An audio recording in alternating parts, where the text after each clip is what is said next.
So I didn't finish telling you. So I went to the DMV earlier this morning. Yeah. Then I go to get a stand because when we were testing out the new studio, Yeah. they snapped the tiniest little cheapest piece of plastic on a nice tripod, rendering the entire thing useless. Right. So, I mean, my camera just flopped like that and just would stay floppy. Floppy's not good. It happens to a lot of guys. Right. So I go to Walmart because it's right there by the DMV. I'm like, this isn't what I want. So I drive down and I go to Target because it's by Best Buy, but Best Buy isn't open because I'm up early at the DMV, which took 10 minutes at the DMV. That's a record. So I do that. They didn't have what I wanted either. They had one for like $135, and it's like, I don't need that. So then I go over to Best Buy and I find the one I want, and it's $44. It's a little more than I want to pay for just what I need for this camera. Sure. For recording podcasts, but I'm like, whatever. It's nice. So I double check the name. I double check the tag. Yep, that's $44. I go up $106. What? I was like, but back there it says, and she's like, and this is Best Buy, who's gone bankrupt twice now, and I don't know how they're still around. Somebody bought them, I'm sure, kept the name. And she's like, I don't know what to tell you. I can only tell you what my screen says. And I'm 51. I've been through this. I'm not talking to a man. I'm not talking to a manager. I was like, spend my money somewhere else. Go to the other Walmart, $23. Same one. So I got what I want. What's up, man? I was thinking about friendship, which seems like a really good conversation for us to have and for our people, clients and audience, because it makes sense because we've been friends for over 20 years. Yeah. And you've seen some of my darkest times. Yeah. And I've seen some of your darkest times. Mm-hmm. And it's a little insider information, that we obviously can share.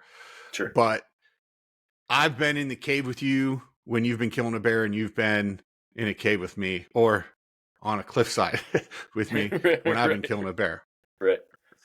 And and then I've been with you. I was there when you graduated course and became a Green Beret. Yeah. And you were there when I had my initial success when I launched my business. Yeah. And so, like, I don't know, lots of stuff, but this theme of the people who are closest to you are going to have the biggest impact on you. And coupled with, I thought we could just pull this all apart, coupled with, I can't think of a quicker way to have an all-encompassing upgrade in every area of your life than to be close to, grow to trust high caliber quality people. We can define all that stuff, but I thought that'd be a great conversation for topic, because there are questions I have for you, you might have for me. I'm genuine, like, hey, what was going on during this time or whatever, and kind of peel apart. But for sure, there are some common themes around, advice, criticism, especially for men, transfer of masculinity, and then just that upgrade, getting yourself into a new environment. And by environment, I'm talking specifically about people. So pause for your thoughts, bro. Yeah. I've got tons of thoughts on that. And it's one of the biggest, since I got out of the Army and started my coaching business, one of the biggest tenets that I try to relay to my clients is the people you surround yourself with is absolutely vital for your success. And the caliber of people that you surround yourself with is vital for your success. So when I was on the teams, I was a brand new Green Beret. We were in Denmark training, and we show up to the compound to do our like CQB or close quarter battle training. And it's really just clearing the house. And we got there before the Danish National Guard got there, and we were just kind of working together as a team. And I remember I was going down the hallway, and I see an open door to my left, so I call it. Like, Danish National Guard. What's that like? they're cool dudes. I like them a lot. I loved All right, working all with them. right. All right. So I don't want to go to rabbit holes, but I'm going down you know the my fascination with your former dude, career, so dude. we're going to go down rabbit holes. They were studs. I loved working with them. But That's awesome. Okay. I'm going down the hallway, see open door to my left, and I call it open door left, and I go in. I clear my corner, and I turn around. About that time, a senior dude on my team grabs me by my kit and puts me up against the wall. He's like, "Dude, don't ever clear a room by yourself." And I was like, "Oh, yeah, Roger that." And he explained it to me. It's like, if you go into a room by yourself, when you dig your corner, your back is completely exposed to the unknown in that room. And so potentially you could become a liability. And what I mean by that is there's a dude tucked in that corner that you didn't check because your number two man should be checking it. You could get stitched up and now they have to deal with you as a casualty while also clearing the rest of the house. So it's bad. It's bad for the team. It's bad for the potential mission. And it was a really, really good learning point. And for me, the takeaway is, as you're navigating the chaos of life, whether working through successes or failures, don't clear that room by yourself. Have support to watch your back. And I think Dan Pena is probably my favorite quote from Dan Pena. He says, "Show me your friends, and I'll show you your future." It's Yeah, that's spot great. on. It's spot on. I don't know Dan Pena. Maybe Dude, I should, but he is I'll check him out. he is not for everybody. Okay. All But right. Sweet. I absolutely love him. I think his filter is non-existent, and he doesn't care, and I love it. And so he'll just tell you what he thinks with no apologies, and it's great. But again, that's like my favorite quote by him because it's so accurate. It's like the people that you choose to surround yourself with are going to dictate or heavily influence the direction and trajectory of your life. And so whether you're surrounding yourself with like losers or successful people, you're going to be the other one of those, Or average people. It's a average people. nuanced Yeah. conversation, Sure. right? I mean, it's a Yeah. nuanced conversation, and we can go into that because I used to hate this principle. It's a principle. It works, and I used to hate it. And that is because of my compassionate relational heart. Sure. Yeah. I'd be like, why would I don't want to leave people behind. Because I genuinely didn't want to leave people behind. Right. And we can dig into all that, but it does. The first thing that pops in my mind, there is in America, I don't know if I said that with the right twang, but there is in the United States of America and in the West particularly, an ethos of I got to do it my way. I got to do it on my own. And it's romanticized and it's impossible. It's not possible. Right. It's just not. I mean, every I'll say for every man has to do soul searching that someone else can't do for them, but they still don't have to do it alone. And I don't know a successful person. And when I say success, I'll define it very clearly. I don't mean like just one thing. I mean, they're living the life they're supposed to live, that they're on the planet to live. Right. Okay. Right. Not necessarily, I wouldn't call it ordained, right? But it's a fulfilling life, not necessarily just like, oh yeah, my company is, Right. going gangbusters, but Right. healthy relationships, healthy body, sound mind, strong spirit, all that great stuff. They didn't do it alone. And I heard, I can't remember who was talking about this. You wouldn't go out to, if I saw you out in the woods talking to some raccoons or deer, right? Okay. And just being like, hey, listen, you need to just be okay with being alone. And you need to do this life on your own. It would be ridiculous because It's a relational species. And I'd be Right. like, dude, you're nuts, dude. What are you doing? Quit wasting your time. Right. But it's the same thing with people. And there is this facade of I got to do it all on my own. Yeah. And it's not doable. Do you see that? And do you have thoughts on that first piece? Yeah. I think the often the first rebuttal to that is, well, I'm an introvert. And I can say, as a Yeah. self-proclaimed introvert, being around large groups or around a lot of people for a long time drains my battery. But just because I'm an introvert doesn't mean that I'm able to or should travel this life alone. It's rather I should just be more selective with who's in my circle.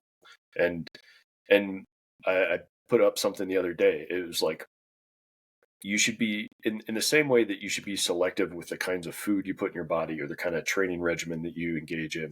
Saw You should that. be you should be just as selective with the kind of people you allow in your life.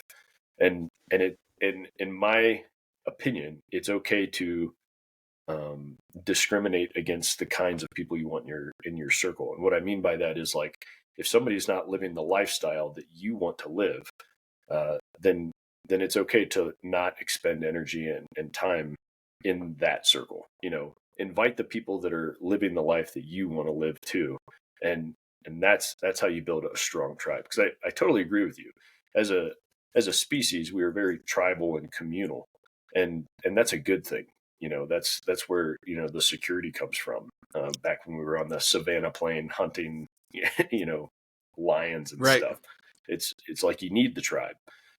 Very rarely do you have the very rarely, I think, and there's always outliers, but I think very rarely do you have the luxury to actually navigate life completely in isolation and be, as you term, successful, and however you define that.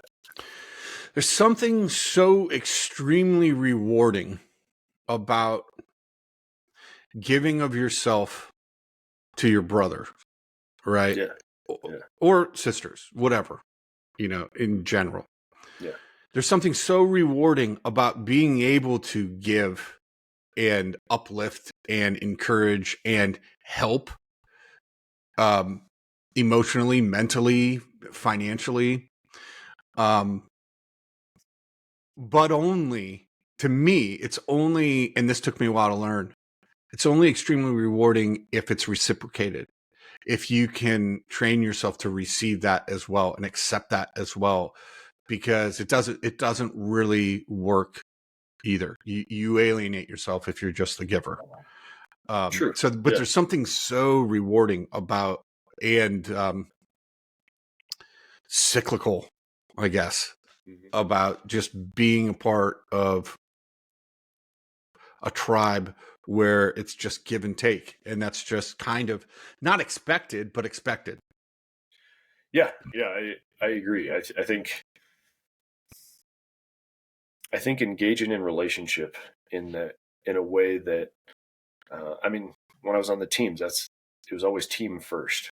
Don't make the team look bad, or ensure that the team is successful. You were always third or fourth down the list of priorities.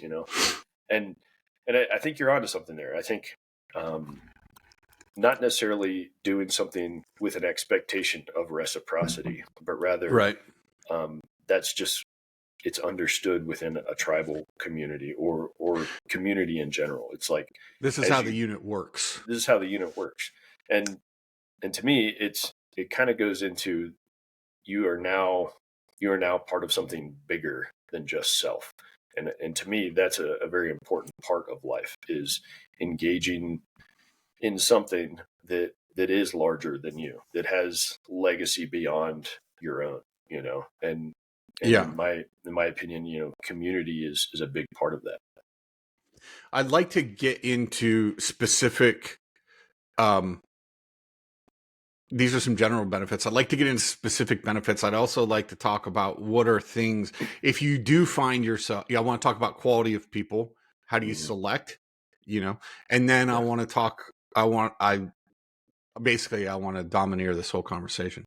I want us to talk also about, what are some specific things you do when you're in there that you can kind of set up that happen regularly that will elevate the entire unit, the entire tribe, the entire friendship Sure. group? But on a personal note, like I'll attest to your introversion, being an introvert. Might have just made up a word.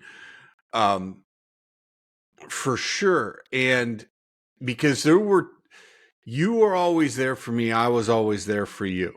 Mhm. But some switch happened somewhere, sometime. This is my nature, and I have a lot of relationships like this where it's just like, I just assume everybody wants to hear from me. So I just call and call and call and call and call and call until I Right. get a hold of the person that I want, because I care about them. And part Yeah. of that's probably naivety, and I don't care at all. Yeah. It's like, you might get tired of me. Don't answer the phone. I'm just going to keep calling until I get through to the person that I want to connect with. Right. And so I do have some friendships, and you were one of them where it was just like call missed, called missed, called missed, called missed. Hey, what's going on? And it's like we Yeah. talked yesterday, Yeah. right? Exactly. But for sure, there was, I don't know if you call it a wall up or if it was just, I don't know what it was, but do you know what it was, and do you know what changed? Because a while ago, I wouldn't. I'd have to think to like put a button on. Oh yeah, right around this time. Yeah. It just, you changed as a person. Yeah. So in lots of ways, we can talk about that in other episodes. Sure. We can talk Sure. about how I've changed in other episodes. But what was that for you? Like, are you aware of it? And what are your thoughts on that? That's a good question. I'm not. I don't think I could nail down like a date or even a period, but I think there definitely has been a switch, and some of that. If you're going through stuff, there is this tendency to kind of withdraw and Yeah, yeah, almost like when your dog's about to die, it kind of runs off by itself, to die alone. you know, not kind of exactly like that. Exactly. Yeah. So, Yeah, but that can kind of sneak up on you as a person. It's for insidious in sure. I've nature, been there. and yeah, and so it's like it's almost by degrees. You just like separate yourself and stop answering phone calls or text messages. And some of that is because I mean maybe you're depressed and you just don't have the energy to engage. Um, and it was I again I can't really put a specific date or even what happened, but there definitely probably within this past year there's been a serious switch in that I I need community so bad that yeah I look forward to our phone calls and I do pick up significantly more often, but No, you call. right. It's night and day, dude. Yeah, yeah. So and I think some of it is acknowledging the caliber person that you are on a deep level. It's like, yeah, Brad is the dude. If I need to hide a body at 3 a.m., he's the one I'm calling. so, It's accurate. so I think it was a deep realization within myself of understanding the caliber and the loyalty that you've expressed over the years. And it's like, no, yeah, Brad's my best friend. Like he's the one that I need in my circle because we're the ones that stab each other in the face. and I what I love mean, that. I never use it, I but use it all the time. I love that phrase. I mean, I do it, Right. So, especially if you're like, "Hey, bro, stab me in the face right now. I got a question for you." and I think that's an important part of like real community is as opposed to surrounding yourself with people that will talk about you behind your back or stab you in the back. I would much rather have somebody say, "Hey, Chris, you are not measuring up to the standard that you've set for yourself. What is going on? Is everything okay? And if everything is okay, get your act together." Yeah. So let's start there with some of the practices you can do. Mm-hmm. That's one of them, right? I call it receiving criticism from your friends. Yeah, yeah, I call it that specifically for a reason, because Mm-hmm. I can't stand it. I hate it. My ego hates it. Sure. Right? Yeah. Nobody wants to be criticized. Nobody does. No. And we all tend to, just like the dog, we get defensive immediately. At least I do.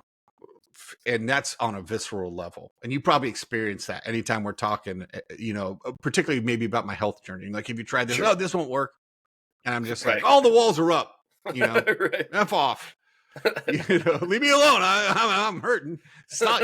You're picking my scab. And so I have had to train myself, and still do, and still catch myself being guarded, but being able to be stabbed in the face and Yeah. receive criticism. And I could say I say criticism because it just hurts to hear the word. Right. Right. Hurts my ego. But I need that. Yeah. Right. We all do. And I was in a small room with Rob Bell when I first got this concept, where he was talking about anytime there's a major change he wants to make in his life, he gets his close people together, all of them together, like together, they're all together. Yeah. And he explains what he's doing. And then he's like, I want your real genuine thoughts. And it's sort of like a council of advisors. Yeah. But there is criticism, Yeah. and I was like, man, I need that. Like, I want that. And it comes at a price, and that price usually is my ego. Yeah. But once I get past that, I've had good people in my tribe say things to me where I have thought to I was like, hey, thanks for that. And then thought to myself, this person just doesn't understand. It wasn't even that they were criticizing me. It was like, they just don't understand what it's like to be a father. So that's why they'd give that advice. So that's why they'd say that. Right. But then in hindsight, looking back, I've had to go back to them and, years later, and say, when you said this to me, I didn't have the insight and the wisdom at the time, but you were absolutely right. And I'm so grateful that you were speaking those words into my life. Yeah. Yeah. There's an interesting responsibility that comes along with that kind of criticism, and particularly in like a friend group or even a family group, I guess. But and it takes a long time to establish this kind of trust. But it does, doesn't it? But people will only feel comfortable giving you that real advice or that real perspective if you've established an environment that allows that. And what that means is, like, if they've tried to give you advice, or if they've tried to give you their perspective on one thing and you blow up at them, or you wall off and don't talk to them for 6 months, they're probably not going to do it again. It's accurate. As opposed to if you've created an environment where it's like, all right, they're not attacking me, they're holding me to the standard I've set for myself, and you allow that environment to accommodate that kind of criticism and that back and forth, then not only does it happen more frequently, but it is back and forth, and you have that freedom to call each other forward on a lot of stuff. Yeah, I think quality of people, caliber of people is crucial for that. A foundation in this is you could be saying to yourself, yeah, I've got good friends, and I genuinely, as a teenager, hated that. Yeah. The 4 people you hang out with are what you're going to become. Mm-hmm. Or, peer pressure. Make sure it's positive peer pressure. Right. Hate it because I genuinely did feel like, hey, people who aren't as far along as you need you to help pull them forward. But the reality for sure is you can help people without them being in that inner circle where if you are vulnerable, they don't have the maturity to handle that. Right. And they will piss all over your vulnerability. Yeah. And that sucks. It's just, It doesn't help them. It doesn't help you. Yeah. right? And then you know right away. So let's talk about the caliber of people. You know, first and foremost for me, when you've established and know that that other person just wants the best for you, there isn't another agenda. There Right. isn't, oh, I want you to be like this or I want you to be like me. It's, I want whatever's best for you. Yeah. To me, that's, it starts there. Yeah. Yeah. I agree. And I think it takes time to get to that point. And so, I do too. an analogy that I use often is, like when you're in an airplane and the flight attendant's like, hey, if we lose cabin pressure, oxygen masks will fall down. Put yours on first, then help those around you. I approach kind of life that way too. And maybe it's selfish. I don't think it is, but it's rather I want to ensure that I'm healthy enough to be able to help those around me. Because if I'm unconscious due to lack of oxygen or whatever, I'm no good to anybody. And so I think actually the first step with trying to find those high caliber people is ensuring that you yourself are high caliber. And that takes a lot of self reflection and a lot of um, and a lot of maybe soul searching, digging deeper into, all right, where where am I falling short? Like Jordan Peterson, I saw a video he did the other day, and he was like, how, somebody asked him like, how do you find your soulmate? And he's like, that's a wrong question to ask. It's the question you should be asking is, am I somebody that my soulmate would want to date? Yeah, And right. and if not, where am I falling short? Maybe what kind of person would my soulmate want to date? It's probably somebody that's clean and relatively articulate and physically fit and takes care of the different things of their life. Yeah. The cool piece about that is, and how I see that works is when you're endeavoring to be a high quality, high caliber person, other high quality, high caliber people pick up on that. It doesn't Yeah, mean you're as mature or as advanced or as far along the journey as they are, but they recognize that, and we honor that, and yeah, we see it and we go, oh, yes, like recognizes like. yeah, And it's like all of a sudden doors open up for you in yeah, those circles sure. because they recognize this is one of our own, Hmm. and it's a benefit to have this person around. Could Yeah, be a benefit. Let's see. And it's sure. it's interesting. You've said a couple of times this takes a long time. It is. It's not like this is a conversation like here's a strategy for picking friends, and for then how do you get in to a place where you've got your unit. Right. It does take time. There is some natural stuff that just plays out, Hmm. but there are some strategies and plans for how do I pick who I want to see if they could be. Yeah. I A common theme with some of the folks that I work with is, man, I just can't find people that I can relate to anymore.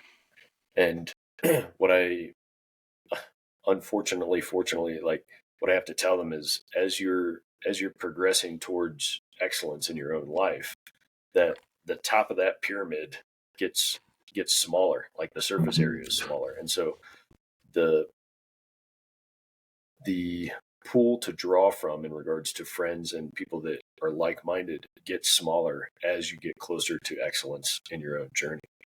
Um, Yeah. I think there are a couple of attributes that you should keep an eye out for, and these are the kind of people you want in your circle. Um, First is when you do experience a success, they cheer you on. They are excited for you. They don't try to diminish. They don't try to take away. They don't get jealous, but they're genuinely stoked when you experience success. Yeah. You can, that's such a hallmark. It is, and I think a second one is when you experience real grief or real loss, they don't try to diminish that, or they don't try to compare to a loss that they've experienced, but rather they sit with you in that and try to support you through it. And maybe that means they don't say anything. It's just they're there. And I think at least those couple of attributes that you can keep an eye out for is important when you're trying to figure out who's an appropriate person to try to be around. Both of those attributes, for sure, because we've all failed and had people close to us that we knew they were happy about it. Yeah.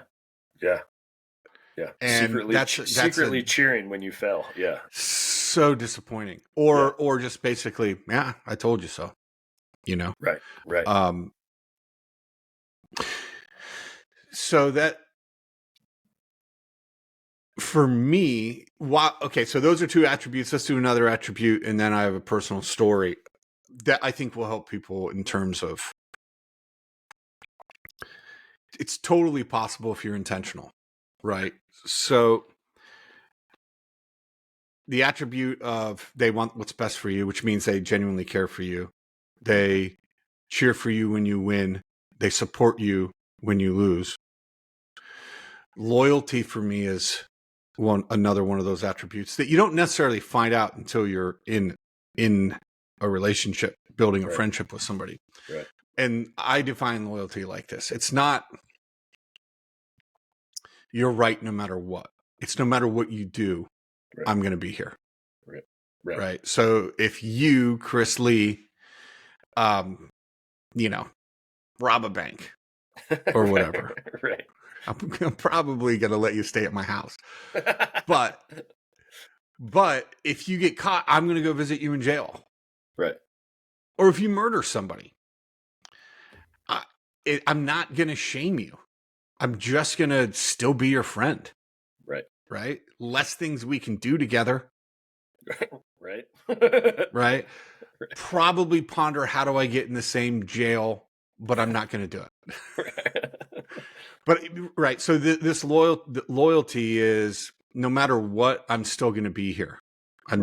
That's it. Yeah. I think that does have boundaries that are healthy. Sure.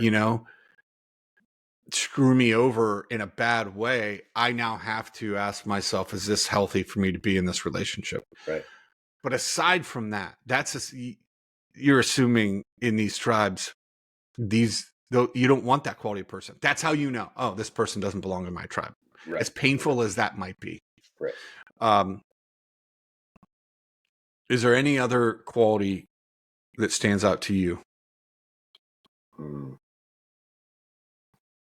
I'm sure there's. I can only think of one other, and it's kind of surface level on some areas.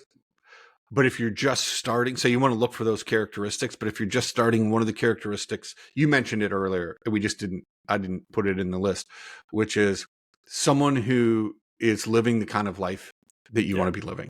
Yeah. Right. Yeah. If you want a family and kids, and you want to be a good father or a good mother, find people who are doing that and doing it really well, that you respect and admire. Don't hang out with the bros. Yeah. Clubbing every night or, whatever. And another aspect of that is a good litmus test, I think, of whether or not somebody is pursuing a similar kind of life that you want to. If you're forward thinking, if you're like, how can I get better today than I was yesterday? And whether that's physical fitness or, starting a business or being emotionally intelligent or whatever, like finding the people that talk about the future as opposed to dwell in the past. And there's nothing wrong with catching up with your boys and talking about the good old days. But if that is all you talk about, if that's where they've peaked, if I just would have completed that past, my life would have been totally different. Right. Yeah, that's right. If that's where they're living is back in high school or whatever, then man, they might be solid dudes. They might be awesome. But if they're not forward thinking, if they're not saying, all right, what's the next thing I can do to get better, then in my opinion, that's not the kind of people I want to hang out with. Yeah, they are not intentionally progressing through life. Right. And It's I've got more, this. yeah, it's Go more ahead. reactive as opposed to Yeah, proactive. I've got this theory about style, fashion, that people end up, especially men, but for women too, people end up wearing for the rest of their life what they wore their senior year of whatever level of education they were in. You might be onto something there. But imagine just you're not intentionally progressing or growing, Right. in life. And so everything is that way. Yeah. The Yeah. way you relate, the way you talk, the way you think, the decisions you make. It's that of somebody who has stopped growing, Right. so 22-year-old or Right. 24-year-old, depending on if you got your doctorate, unless Right. you're intentionally putting yourself into positions. Um, when, when I was going through, it was a transition period in my life. Mm-hmm. I was rethinking my faith in a lot of ways. I was recently divorced, was separated, getting divorced.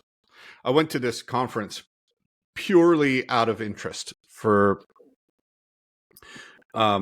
this futurist thought leader, Mm-hmm. and there was only 50 people there.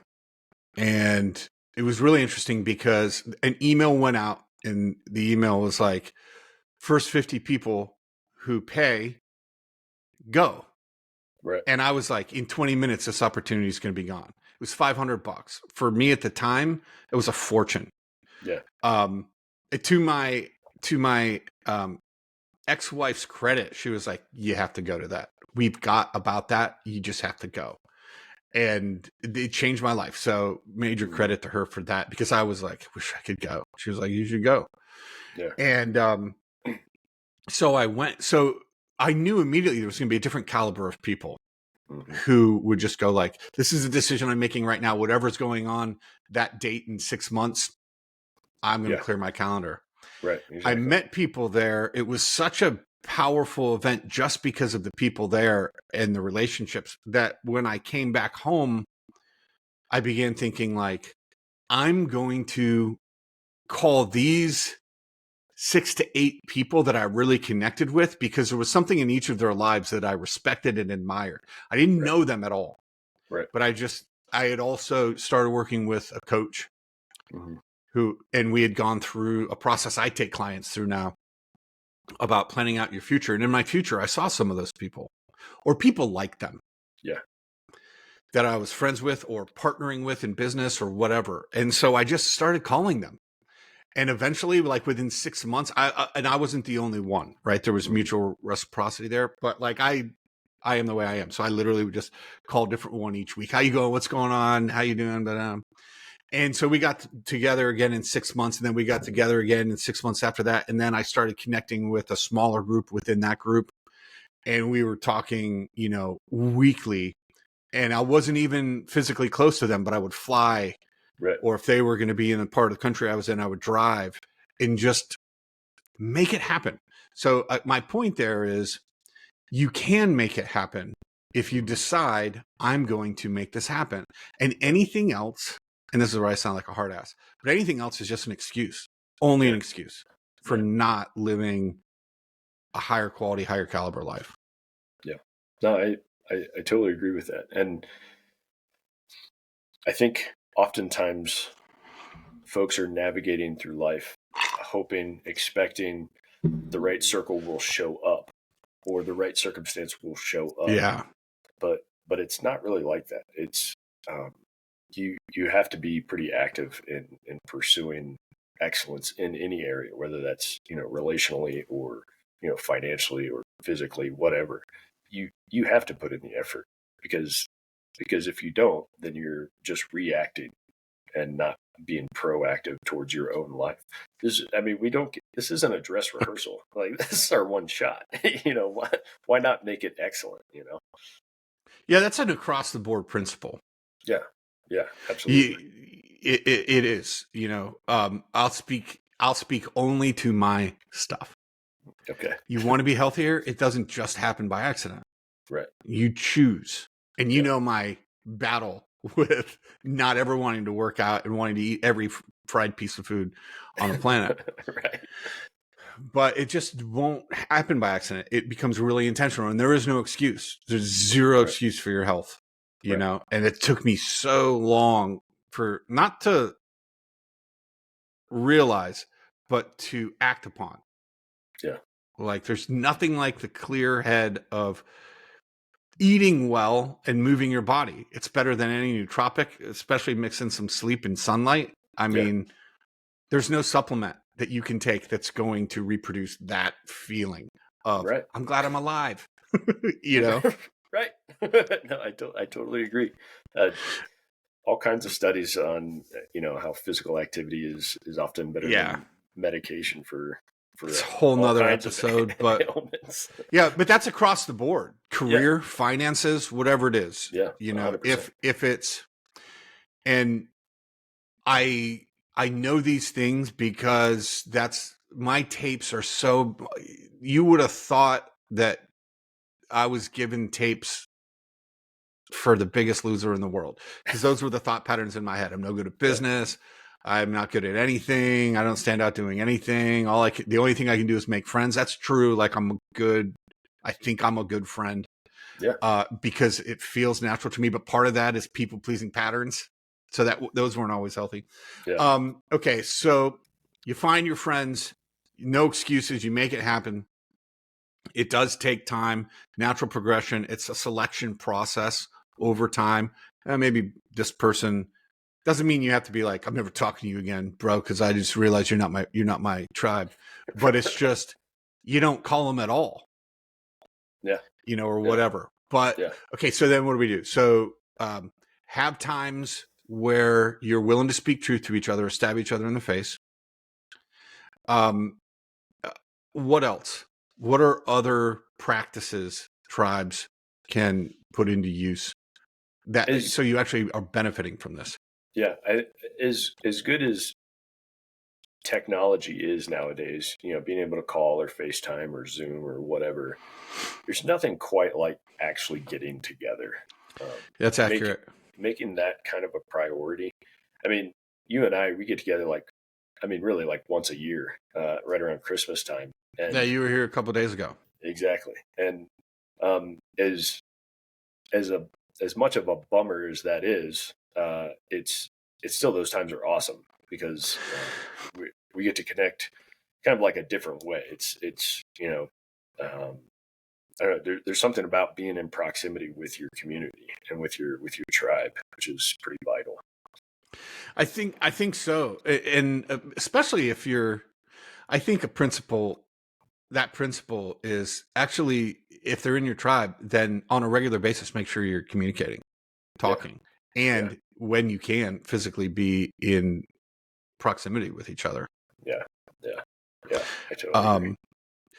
What you talk about, there are very specific times where I'll call you to talk about something specific. You'll call me to talk about something specific, but it's usually about bettering relationships, being a better parent, business, health. I mean, these are things that you and I regularly are touching on, and I am with my other friends as well. It's just like that's it goes what back we're to doing.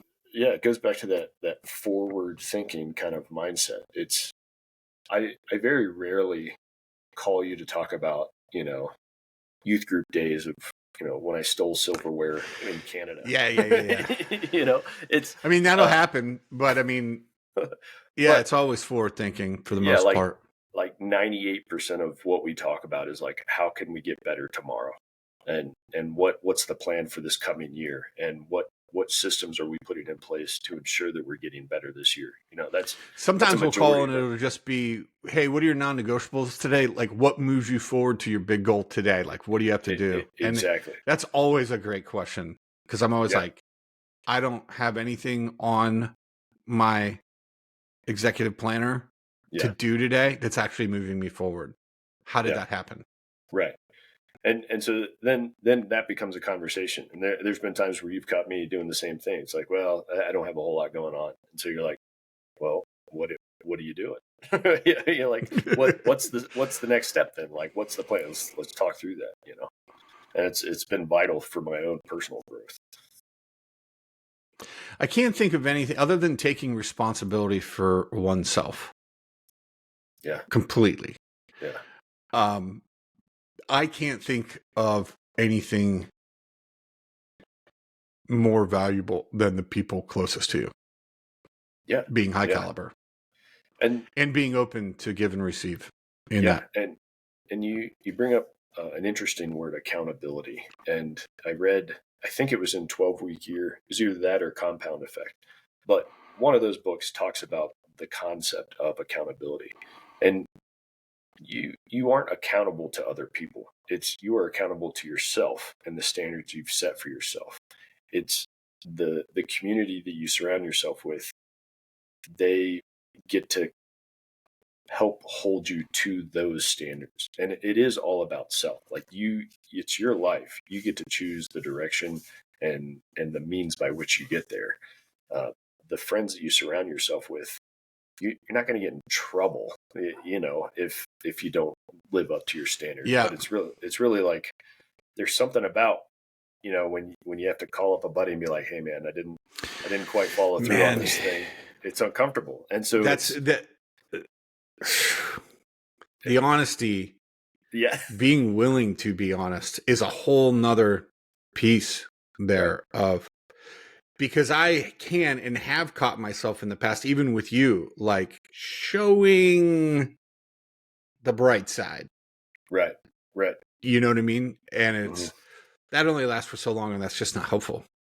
Right. And it's lonely. And then you wind up doing the community a disservice, because it's you're not being authentic, and so You're holding everybody back. Yeah, you're keeping everybody at bay, and that's a difficult thing to navigate through. And again, like you and I have known each other over 20 years. You're the guy that I can be straight with and be like, hey right. man, I totally messed up today. Like, just slept in all day. Whatever the case is, you're the guy that I can be that vulnerable with. And not saying that it took 20 years, but it took 20 years. You know what I mean? Yeah. It reminds me. I'll say the scene, and you name all the people. I know Leonidas. Did I get that right? Yeah. From 300. Yeah. And they're trapped. Where are they trapped? Or what are they blocking off? At Thermopylae. So right. At the Thermopylae. Thank you. I'll keep going, and you keep putting in all the Greek words. I'll try to. and Leonidas recognizes that somebody is scoping him out, doing some recon. And so he goes up around the top of the hill and finds a disfigured Spartan. Yeah. His father was a Spartan. Mm-hmm. But he couldn't hold the shield up. But he was Right. begging Leonidas. What's his name? What's this guy's name? Dude, it's a crazy long Greek name, but I know exactly what you're talking about. Okay. Yeah. And he's like, please, I can fight. Let me fight. I'll help you. And he asks him to bend to now it's not his fault. He's disfigured, but he asked him to bend to a certain spot, and he couldn't. And he's like, when we put our phalanx up, did I get that right? Yeah. Our shields have to cover you and the man next to you from here to here. And if not, everyone is in danger of the line being broken. So I'm sorry, but you can't be in. You can't do it. There are other things you can do, not that. Right. And that's always stood out to me. For me, man, do I have my shield up? Am I being what I need to be for my people so that they're covered from here to here as well? And I'm not the weak link. Right. I don't know. You can tell how excited I got about that. No, I remember you and I talking about that exact concept years ago when 300 came out in theaters. Your shield is covering your buddy from thigh to throat, and one weak link within that phalanx, it disrupts the whole structure of it, and it will fall apart. And so I remember when I first saw that, I felt bad. I was like, come on, Leonidas, you could stick him somewhere, but you got to respect like the understanding that like the integrity of the phalanx was everything, particularly with what they were trying to defend. They knew it was a suicide mission. They knew everyone was going to die, but they had to hold off the Persians long enough They're protecting their to families. protect their family. And Yeah. Leonidas knew, he was like, look, if there's one weak link, our whole culture gets wiped out. And so, sorry, dude, like I just can't use you, you know? Again, there's other things he could have done. Sure. Yeah. But like, but I'm the same way. Like, there's an inner circle, and you're not getting into it unless you deserve to be there. And right. I think people need to begin. If you have that mentality already, great. If you don't, develop it. You know what? I need a strong inner circle, and I need to hold myself to a standard where somebody else would say, "Yeah, that guy belongs here." Not only that, but you also have to have the integrity to not compromise the inner circle, just because you feel sorry for somebody. And maybe that sounds harsh, but it's like if somebody's not meeting the standard, they can and will disrupt the integrity of the unit. You know, that inner circle that you just described, and sort of like you getting thrown up against the wall, right by your kid. Yeah. It's like if he hadn't done that, that's a bad habit that I would have just developed and potentially could have gotten somebody hurt. And so that moment, I'm glad he corrected me in that moment. And so thank you, Tori. but but that moment where he corrected me on the spot, it changed the way it changed the standard by which I was now living. And sometimes that's the case. Sometimes you can call people out and they fix it right there. And some people, they're unwilling to fix it or unable to fix it. And so if that's the case, you have to have the integrity and the loyalty to the inner circle or the tribe or the community to say, look, you're just not meeting the standard. I'm sorry. There's other things you can do, but you can't be a part of this. Yeah, and let's be real honest and transparent. Oftentimes it's a choice. It's not that they're disfigured. Exactly. Right. Yeah. It's that maybe they've got some disfigured patterns they're unwilling to work through. Right. And that's a boundary issue. And that's hey, if you're not willing to work through it, and oftentimes this probably just goes unsaid. You just aren't included as often. Right. And it's okay to be sad about that, and it's okay to be bummed out. It doesn't mean you don't ever hang out with whoever, but it's accurate. It's accurate. Yeah. It just requires loyalty to the bigger mission, to put that boundary up, say no, you know. I was talking to Wendy, our mutual friend, not too long ago about the triage process. I was a medic on the teams, and when you like say like you get a mass cow or a lot of injuries or whatever, and fortunately enough, none of my guys ever got hurt. A lot of this experience was from training exercises and stuff. But when you're triaging a large group of people that are injured or hurt or whatever, you don't treat anybody. You don't give any kind of medical assistance to anybody until that triage process has been completed. And that triage process is sorting people into categories. And there's minimal, which is like, cuts and bruises and more or less fine, but will eventually get some medical assistance. There's delayed, which is like an injury that is probably preventing them from being able to function, but it's not life-threatening. There's immediate, which is like they need help right now or they'll die. And then there's expected, which is like no matter what you do, they're going to die, or they're going to be gone, or they're already gone.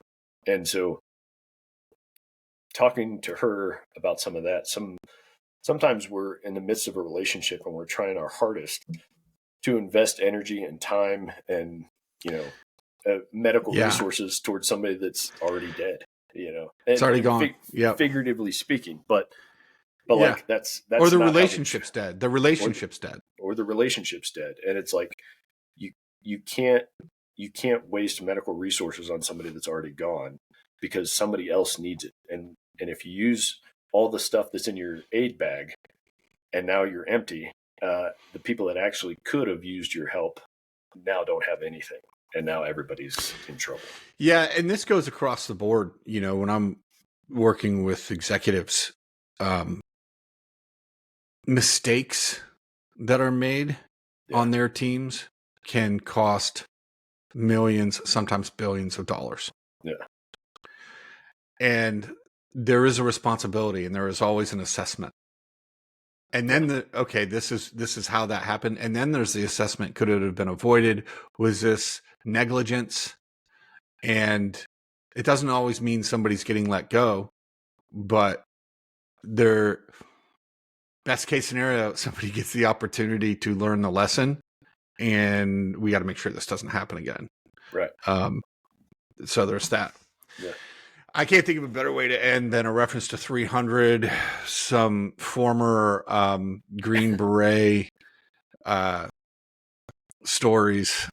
So let's wrap it up there, unless you got any parting shots. No, I thought that was a great conversation. I think community is so vital, and particularly who you surround yourself with is a bigger player in where you're going to end up than you think. Yeah. And if you're looking for a community and how do I find these people, we got a live retreat coming up April 24 this year. Yeah, that's right. Could be some people there. Yeah. I'll be there. You'll be there. Wendy will be there. 100%. Yeah. Yep. All right, brother. I'll catch you later. Talk to you next time. Dude, thanks.